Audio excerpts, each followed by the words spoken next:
Hi everybody and welcome back to Alistair Davies Golf.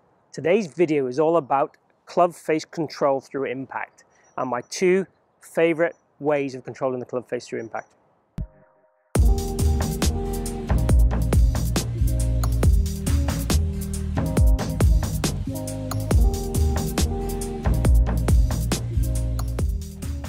So what I see with a lot of golfers is good players tend to over-rotate the club face through the ball, and average golfers, if you like, probably what I would say 8-digit and above, would have the face generally too open. Now there are exceptions to both those rules, and it's not kind of one system fits all for sure.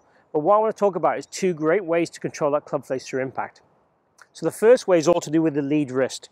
And what I see with a lot of golfers at the top of the golf swing, this lead wrist will be very sort of cupped or extended at the top. And what that means is that to get that club face square, they have to work extremely hard to get the club face square at contact, either through the wrist action, in transition and start a downswing, or through contact with a lot of flippiness or flappiness through the golf ball. And again, if it is successful and the ball flight is all hunky-dory and straight, then there's no need to worry about it. But most people will struggle with the timing of that, and the timing might vary day to day, week to week, month to month. So what I'd like to see really is the lead wrist in what I'd call a neutral or flat position at the top of the backswing. Okay, that will give us the best opportunity to be able to rotate and turn onto the golf ball without manipulating the club face too much through impact. So one of the best ways to do that, and a lot of this depends on what I call arm dominancy. If you swing a lot one-handed, you'll be able to feel that left wrist, and the weight of the club changes drastically if you bow the wrist and cup the wrist. So it'll feel different in your wrist joints. So it's a good way of getting some awareness of getting that club face and left wrist kind of fairly matched at the top. And if your grip is neutral, they will pretty match at the top. If your grip is strong, these won't look matched at the top with a flat wrist. And if your grip is weak, they won't look matched at the top. So bear that in mind also. So if you've got a good wrist at the top and the club face looks either too closed or too open, then you're bound to have an issue with your grip. The second thing I see with a lot of golfers, and we see this a lot with all levels of golfers, is a high handle impact. And how Trackman measures this, for example, is swing plane. So the vertical swing plane here will be, in Trackman terms, 60 would be tour average, and I see a lot of guys in the high 60s and early 70s. Generally, it's caused by a lot of movement with the body doing this, but a high handle makes it very difficult to be able to control that face through impact. We get a lot of people with the face staying open with a high handle, but you can obviously get the kind of wrist active people adding loft and sort of flipping and getting that club head throw away through impact also. So my little combat for that would be to work on your feet. So you might say, well, what's the feet got to do with the handle? As I said earlier, if people kind of early extend, the weight in the feet goes very much towards the toes, and the heels, particularly in the left foot, will come off the ground. The right foot will be off the ground for sure.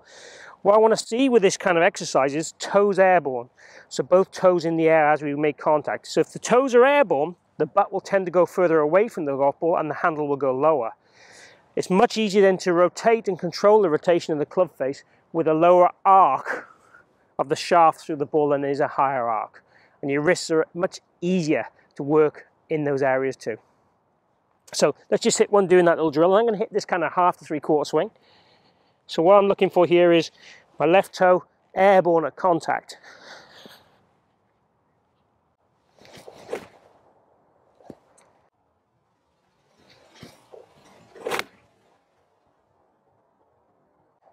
As you can see there, I can get a club under my foot quite easily. Quite a bit of air under there. And that's my kind of combat really for that kind of early extension and the correct pelvis movement through the golf ball and ultimately leading to club face control. Most golfers, if they control the club face, they'll control where the ball goes. The club face with a 6-iron is 75% responsible for where the ball starts. With a driver, 85%, and with a putter, 90%. So it is huge in controlling our direction of our shots. Have a go at these two drills. Check out your left wrist position. Let me know how you get on by posting a comment. Also post any comments for any future videos you want me to cover. If you've enjoyed the video, please click like down below. Really helps my channel grow. And if you haven't subscribed already, please do so. I've got regular content coming every week on a variety of subjects. Thank you for watching.